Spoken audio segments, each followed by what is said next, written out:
కాకినాడ నగరంలో పారిశుద్ధ్యం మెరుగుకు చర్యలు తీసుకోవడం జరిగిందని కాకినాడ నగరపాలక సంస్థ అదనపు కమిషనర్ సిహెచ్ నాగ నరసింహారావు తెలిపారు. బుధవారం ఆయన మీడియాతో మాట్లాడుతూ కాకినాడ నగరాన్ని సుందరీకరణంగా తీర్చిదిద్దేందుకు కూడా ప్రజలు సహకరించాలని, చెత్తను రోడ్డుపై వేయకుండా పారిశుద్ధ్య కార్మికులు వస్తే వారికి తడి పొడి చెత్తలుగా వేరు చేసి వారికి అందించాలని ఆయన ఈ సందర్భంగా తెలిపారు. మన కాకినాడ నగరపాలక సంస్థలో ఈ శానిటేషన్ విషయమై మన జిల్లా కలెక్టర్ గారు, స్పెషల్ ఆఫీసర్ గారు, అదేవిధంగా మన కమిషనర్ గారి యొక్క ఆధ్వర్యంలో రెగ్యులర్ శానిటేషన్ అంతా కూడా బాగానే జరుగుతుంది. సో డోర్ టు డోర్ సంబంధించి మనం 108 హాపర్ టిప్పర్ వెహికల్స్ కూడా మనకు డోర్ డోర్ కలెక్షన్లో చేయడం జరుగుతుంది. ఒక సండే కొద్దిగా ఒక 1 hour 2 hours కొద్దిగా వాళ్ళు సండే హాలిడే కాబట్టి ఆ రోజు కొంత తక్కువ జరగడం జరుగుతుంది. అయితే పబ్లిక్ చాలా వరకు సాగ్రిగేషన్ చేస్తున్నారు, చాలా వార్డులు తిరగడం జరుగుతుంది, సాగ్రిగేషన్ చేస్తున్నారు, వెట్ వేస్ట్ డ్రై వేస్ట్ కింద కూడా ఇస్తున్నారు.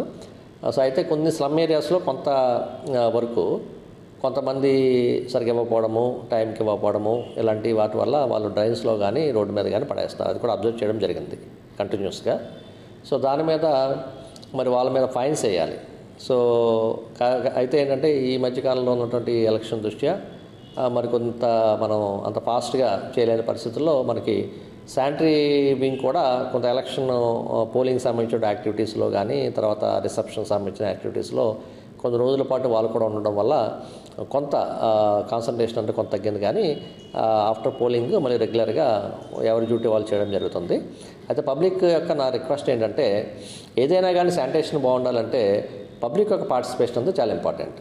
సో ఏదైతే మా వర్కర్స్ వస్తున్నారు, రెగ్యులర్గా వస్తున్నారు, వెహికల్స్ వస్తున్నాయి, పుష్ కార్డ్స్ వస్తున్నాయి, అన్ని రకాలుగా జరుగుతుంది. కానీ కొంతమంది ఆ టైంకి ఉండడం లేదు, ఉన్నా కానీ ఇవ్వడం లేదు. అది మాత్రం మేము అబ్జర్వ్ చేయడం జరిగింది. కాబట్టి ప్రజలందరూ కూడా దయచేసి సహకరించాల్సి.